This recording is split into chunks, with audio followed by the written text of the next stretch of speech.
السلام عليكم ورحمة الله وبركاته. ازيكم يا حبايبي؟ عاملين ايه؟ يا رب دايما تكونوا بخير وفي احسن حال.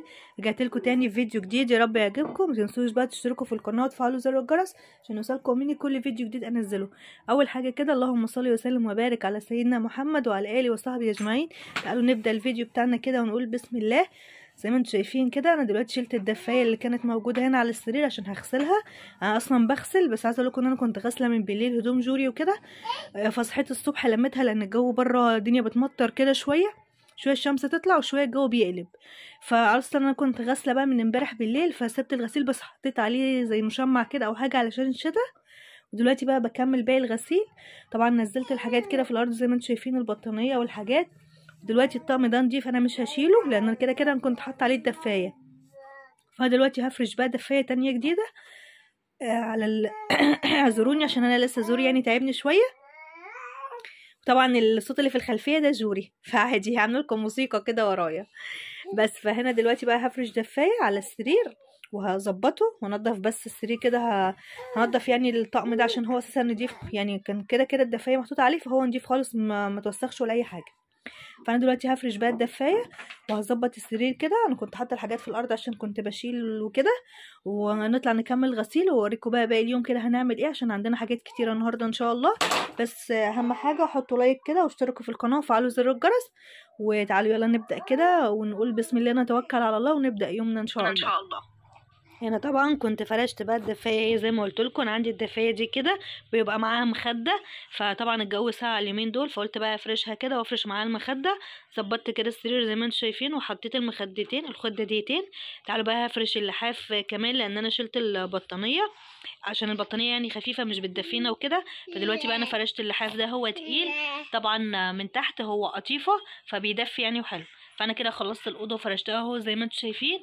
فضلش بقى غير ان انا اكنسها، بس مش هكنسها دلوقتي غير لما اجي اكنس يعني ايه الشقه كلها مع بعض مره واحده. فانا كده الاوضه هي متظبطه زي ما انتم شايفين وخلصتها. هقفل بقى الشباك دلوقتي كده، هي الشمس دخلت وظبطت الدنيا يعني والاوضه. هقفل بقى الشباك كده واقفل الاوضه ويبقى كده خلصتها، بس مش هكنسها دلوقتي زي ما قلت لكم غير لما اكنس الشقه. دلوقتي بقى انا دخلت كده على على المطبخ بعد ما خلصت بقى وقفلت الاوضه.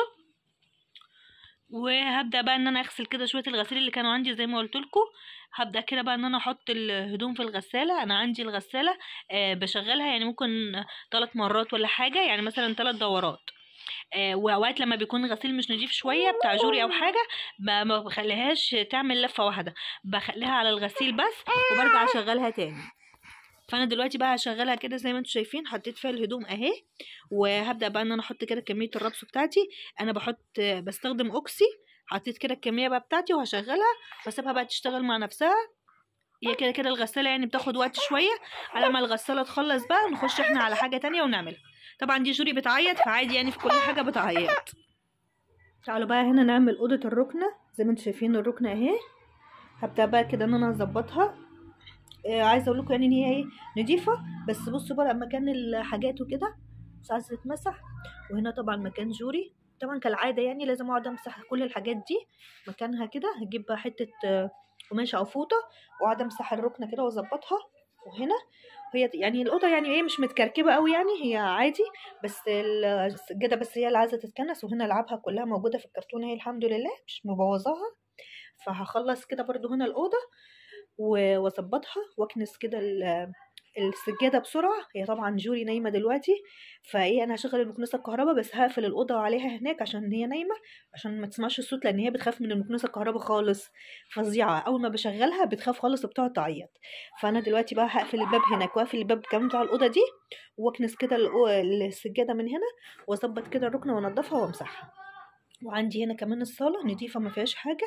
بصوا ادي الحفاظات اهي اللي انا بقول لكم انا شايلاها عشان هغسلها. فانا دلوقتي مطبقاها كده وحطاها على جنب. بس هنا يعني الصاله نضيفه اهي ما فيهاش حاجه. طبعا مطفيه النور عشان جوري يعني اللمبه بتبقى في وشها في الاوضه فمطفياها كده. فبرضه هكنس هنا الصاله كده ويبقى ما فيش اي حاجه في الصاله ولا في الركنه، يبقى خلصتها. ونخش بقى على المطبخ نشوف ورانا في ايه هناك يعني.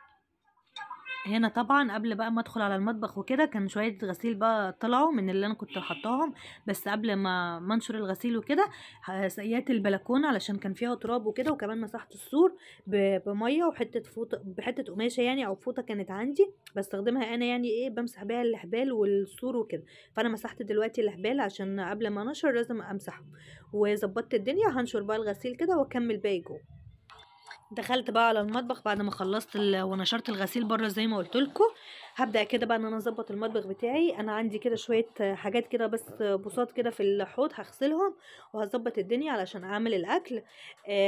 هظبط بقى المطبخ كده زي ما انتم شايفين. انا بس اهم حاجه عندي في الشقه ان هي كانت عايزه تتكنس لان كان بقالي كتير ما كنستهاش، فالمطبخ كمان كان عايز يتكنس لان كان في حاجات كتيره واقعه في الارض وكده. وانتوا عارفين طبعا طول ما انا بطبخ بقى وكده في حاجات بتقع في الارض وكده. فانا هظبط بقى المطبخ كده واغسل شويه الحاجات دول واخليه يتروق علشان لما اعمل الاكل. بصوا بقى هنا انا عايزه اقول لكم ان انا نسيت اصور لكم يعني بعد ما خلصت. انا هنا بقى بعد ما خلصت خالص بقى وعملت الاكل وكمان كنا اتغدينا الحمد لله. دي كده مكان الحلل اللي كنت عامله فيها الاكل وكمان خلصت وغسلت كميه المواعين اللي كانت موجوده مكان الاكل وكده. فخلصت المطبخ كله وظبطته، وادي الحوض اهو بس ما كنتش لسه نشفته. انا بحب انشف الحوض بعد ما بخلص، بس هنا ظبطت الدنيا بقى وخلصتها. ودي ازايز الميه اللي احنا بنشرب منها. وعايزه اقول لكم كمان ان انا ظبطت كل حاجه في المطبخ وغسلت المواعين وكل حاجه. ما فاضلش بس زي ما قلت لكم قبل كده ان انا اكنس الشقه لان هي ما كانتش لسه اتكنست. انا سبتها لما قلت لكم ان انا هكنس الاوضه والصاله وكده سبتهم. قلت لا خلينا بقى بعد الغدا لما ناكل مره واحده واكنس مره واحده كله مع بعض. فانا دلوقتي بقى هكنس الشقه واظبطها واقفل كل حاجه لان احنا دلوقتي بقينا بالليل. عايزه اقول لكم ان احنا دلوقتي بقينا بالليل لما انا دلوقتي هكنس يعني. فانا دلوقتي هظبط بقى الشقه كلها. انا طلعت المكنسه اهي وهكنسها واظبطها واظبط كده كمان المطبخ عندي واشيل بقى المواعين والحاجات دي كلها. هنا طبعا كنا تاني يوم الصبح اللي هو اليوم اللي هو النهارده اللي انا بنزل لكم فيه الفيديو ده. انا دلوقتي بقى لميت الغسيل كله اهو زي ما انتم شايفين. في حاجات طبقتها وشلتها ودي الحاجات اللي انا طبقتها وكنتش لسه شلتها يعني. والهدوم اللي هي محطوطه على جنب اللي مش متطبقه دي الهدوم اللي هي بتتعلق لان انا بعلق كده هدومي في رشاقات في الدولاب وكده، والهدوم التانية بطبقها. فانا دلوقتي طبقتهم كلهم اهو زي ما انتم شايفين. هبدا بقى كده واحده واحده ان انا ارص كل حاجه في الدولاب مكانها علشان ايه ابقى خلصت كده الروتين بتاعي معاكم كله. غسيل وطبيخ وكل حاجه. بس عايزه اقول لكم معلش اعذروني لو كانت الفيديوهات متلخبطه او انا متلخبطه في الكلام وكده، لان انا بجد تعبانه جدا اليومين دول وعايزاكم تدعولي. معايا برد جامد جدا وكحه مش بتروح خالص بقالي اكتر من شهر ونص او اكتر كمان. مش عارفه في ايه، حتى لما اجي اكح وكده ببقى تعبانه جدا. حتى جوري كانت اتعادت مني، كانت بدأت تخف ورجعت تعبت تاني، وكنت بقى عند الدكتور من يومين. فادعوا لها كده ان ربنا يشفيها يا رب ويشفيني. وعايزاكم كمان يعني تكتبوا كده تعليق حلو وان شاء الله اعمل لكم فيديوهات تانية احلى من كده. بس فده كان الروتين بتاعي معاكم النهارده. يا رب بقى الفيديو كده يكون عجبكم. متنسوش بقى تشتركوا في القناه وتفعلوا زر الجرس، وان شاء الله اشوفكم في فيديو جديد تاني على خير ومع السلامه.